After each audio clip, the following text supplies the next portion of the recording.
Hey there, I'm Sarah A. Chrisman, the author of The Tales of Chetzemoka, and today I'm at the Northwest Carriage Museum.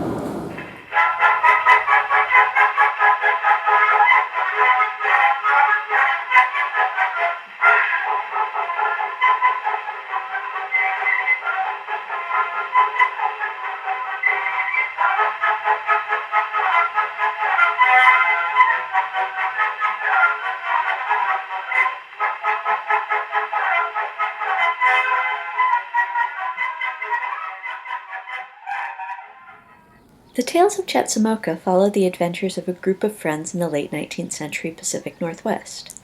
The connecting link between these friends is that they're all in the same cycling club, but there were a lot more than bikes and trikes on the road in the Victorian era.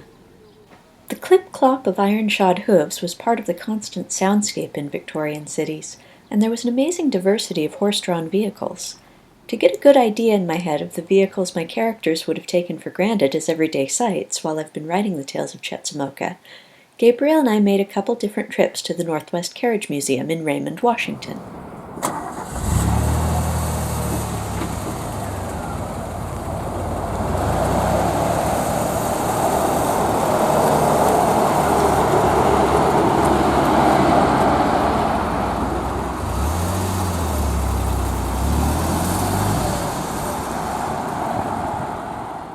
At the start of Love Will Find a Wheel, there's a scene where Jacob helps Addie up into Ezra Dunn's rough western wagon. Jacob's just come from New York, and the sight of the wagon drives home to him what a far-flung place he's come to. As he lifts Addie up into the wagon, he reflects that it would be ever so much more romantic to be helping her into a cab like the ones he remembered in New York. Jacob never quite gets over missing New York conveniences like those handy, handsome cabs, but meeting the lovely Addie convinces him that a rough western town might still have some worthwhile assets after all, like pretty girls, for example. This is the phaeton that was the model for Teresa's phaeton in A Trip in a Tumble. In A Trip in a Tumble, some of our Chetzemoka friends travel up north to Victoria, British Columbia, Canada, where they meet the vivacious Teresa Delarue, daughter of a fur magnate. Teresa has a fierce zest for living, and her expensive vehicle is a posh phaeton, the Victorian equivalent of a high-end sports car. The inspiration for both Teresa herself and her phaeton came from a non-fiction travelogue written by a British man who visited Victoria in the late 19th century. The Englishman's account of his stay in Victoria includes a passage which runs, quote, "One evening I was standing in front of a shop on Fort Street when a very pretty phaeton drew up with a lady in it, charming enough in look and dress and style for Rotten Row. This lady commenced a conversation with a friend upon the sidewalk, and I heard what was said. She spoke with a decided London accent, certainly, and in perfectly cultured tones.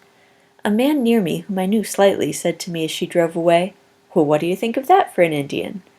I expressed unbounded surprise, at which he laughed, remarking, 'Oh, you Britishers, what ideas you have! Why, some of the loveliest and most delightful women we have here have Indian blood. That lady is only one of many.'" Unquote. This passage captured my imagination and refused to let it go.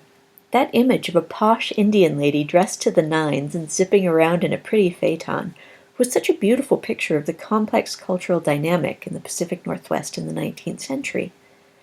The British traveler's surprise at learning that this wealthy and beautiful socialite was an Indian was a great example of an outsider's expectation of a culture brought up short when it meets that culture's diverse reality. Teresa emerged from that old travelogue as someone I very much wanted to meet, and it was inevitable that one of my Chetzemoka friends got to ride in her pretty phaeton. I love the heart-shaped lamp. The little weight that Teresa uses to park her horse is a trick that one of the Carriage Museum employees explained to us during one of our visits. A driver would carry around a weight like this, then if they needed to stop somewhere that didn't have a hitching post, they would set the weight on the ground outside the vehicle and tie the horse's reins to the weight. The horse could graze, but couldn't wander off with the carriage, because if it tried to drag the weight, it would pull at the horse's bit. And this is the Wagonette that was the inspiration for the Wagonette Teresa's family has in A Trip in a Tumble. The This is the Delarue Wagonette.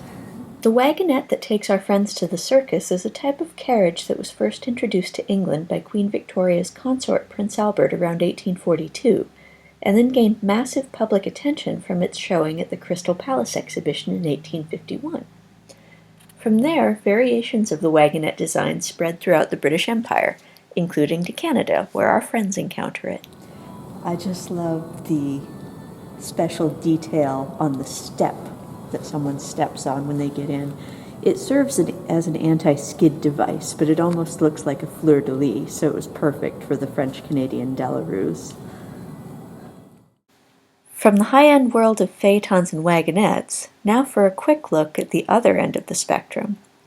Everyone in Chetzemoka would have been very familiar with gear like this, especially Ethel, whose father is a timber baron, and little Sophie, whose mother cooks for a logging camp.